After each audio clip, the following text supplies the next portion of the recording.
It is book review time, and this week we're going to be talking about Vincenzo Latronico's Perfection. Now, this is a very short novella, which is exactly what I needed this week because, in total transparency, I am behind in my reading. And so I picked this book up because I thought I could finish it in time for this review, if I'm totally honest.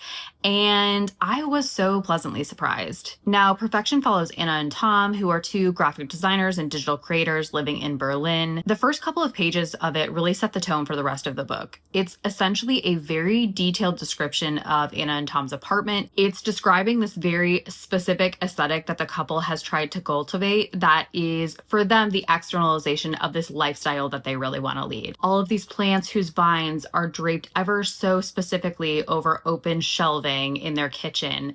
This dishware that they feel like really shows the food that they will spend 7,000 hours making in the best light. I think a lot of us of a certain time are going to recognize this lifestyle that the book is describing. And so in that way, I thought the book was an incredibly authentic portrayal of things that I see in myself in my own life. And I think what the book does extremely well is suss out this feeling of lacking that a lot of us experience every single day. They see these pictures online of people living lives very similar to how they want to portray themselves.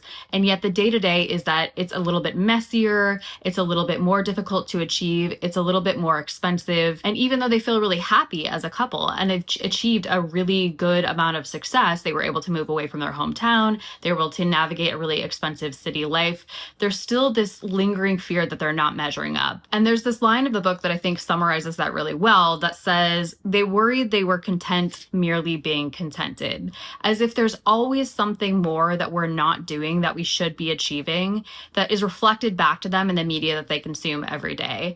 And I think that really hit me in my heart. The book is told from a third-person narrator's perspective, so we get a lot of what Anna and Tom are buying. We get a lot of what Anna and Tom are thinking, but we don't see actions in Anna and Tom that really illustrate whether or not the narrator's perspective of them is accurate. And so for me, that writing style can be a little bit tough. I never feel like I got really close to Anna and Tom. I recognize them because they are of my generation, but it's very hard to tell, is there something going on that's deeper? I never felt very connected to them.